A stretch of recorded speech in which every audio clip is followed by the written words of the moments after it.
কালচে ঠোঁটের সমস্যায় আমরা অনেকেই ভুগি।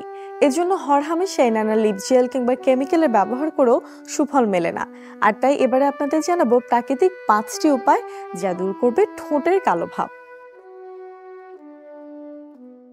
প্রতিদিনের ধুলো ময়লা, যানবাহনের ধোঁয়া ধীরে ধীরে ঠোঁটে জমে থাকা ময়লা থেকে ঠোঁট কালচে হতে থাকে। আবার কেউ কেউ রোজ বাইরে যাওয়ার সময় বিভিন্ন রঙের লিপস্টিক ব্যবহার করেন।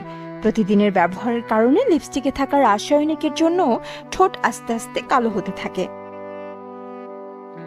তবে ঘরোয়া কিছু উপাদান হতে পারে এই সমস্যার দারুণ সমাধান। একটি কটন বলে সামান্য অ্যাপেল সিডার ভিনেগার ভিজিয়ে ঠোঁটের কালচে জায়গায় ভালো মতো লাগান। কিছুক্ষণ রেখে ধুয়ে ফেলুন। এটি আপনি দিনে 2 থেকে 3 বার লাগাতে পারেন। কালচে ভাব দূর করে ঠোঁটকে উজ্জ্বল এবং গোলাপি করে তোলে অ্যাপেল সিডার ভিনেগার। এটি ঠোঁটের সংক্রমণও সারিয়ে তুলতে সাহায্য করে।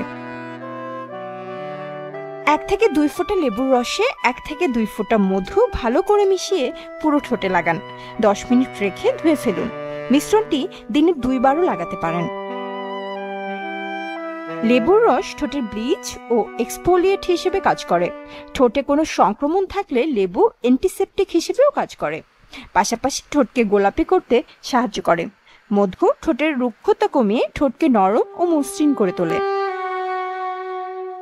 1 টুকরো বিটরুট কেটে কয়েক মিনিটের জন্য ফ্রিজে রেখে দিন। এরপর ফ্রিজ থেকে বের করে ঠোঁটে আস্তে আস্তে ঠান্ডা বিটরুটের টুকরোটি 2 থেকে 3 মিনিট ঘষুন।